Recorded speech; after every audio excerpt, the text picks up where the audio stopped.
પ્રધાનમંત્રી નરેન્દ્ર મોદી આજે વારાણસીમાં વિડીયો કોન્ફરન્સના માધ્યમથી 72મી રાષ્ટ્રીય વોલીબોલ ટૂર્નામેન્ટનો કરાવશે પ્રારંભ। સ્પર્ધામાં 58 ટીમો અને 1000થી વધુ ખેલાડીઓ લેશે ભાગ।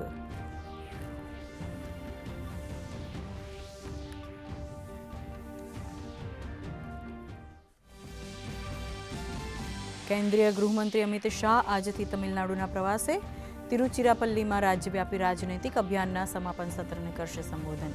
બીજેપી રાજ્ય કોર ગ્રુપની બેઠકમાં પણ લેશે ભાગ।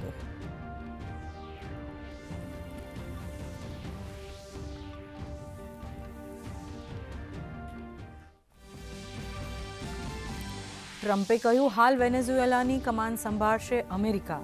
રાષ્ટ્રપતિ નિકોલસ માદુરોને ન્યૂયોર્કના ડિટેન્શન સેન્ટરમાં રખાયા। વેનેઝુએલા મુદ્દે સોમવારે સંયુક્ત રાષ્ટ્ર સુરક્ષા પરિષદની બેઠક।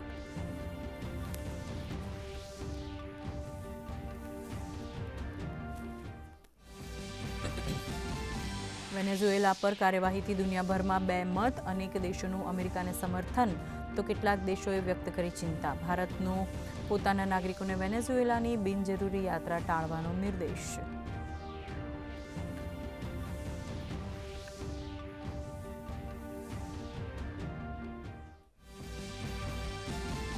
ગાંધીનગરમાં ટાઇફોઇડના કેસોને પગલે તંત્ર ખડેપગે। હાલ સિવિલમાં 91 દર્દીઓ સારવાર હેઠળ, 108 પૈકીના 17 દર્દીઓને અપાઈ રજા। પાણીની પાઇપલાઇનમાં લીકેજ જણાય ત્યાં સિવિલ એન્જિનિયરની ટીમ દ્વારા પુરાણની કામગીરી ચાલુ।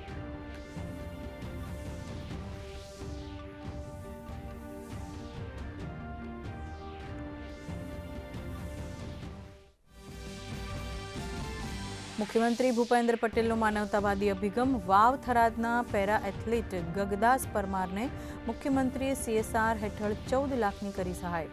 CSRના માધ્યમથી ગગદાસને પ્રોસ્થેટિક પગ મળતા મુખ્યમંત્રીનો માન્યો આભાર।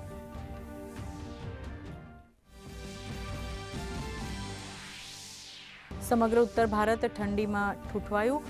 અનેક રાજ્યોમાં શીતલહેર અને ગાઢ ધુમ્મસને કારણે જનજીવન ખોરવાયું।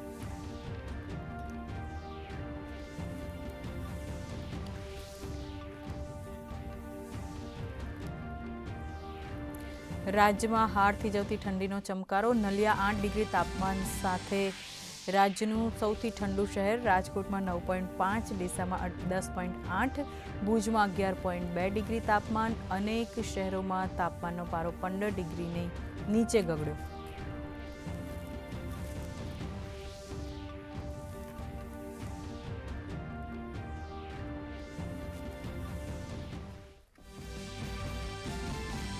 તાઇક્વાન્ડોમાં ભારતીય ખેલાડી રૂપા બાયોરાએ રચ્યો ઇતિહાસ। તાઇક્વાન્ડો રેન્કિંગમાં વિશ્વમાં 6ઠું સ્થાન હાંસલ કરી મેળવી સફળતા। રૂપા બાયોર આ ઉપલબ્ધિ હાંસલ કરનાર પહેલી ભારતીય ખેલાડી।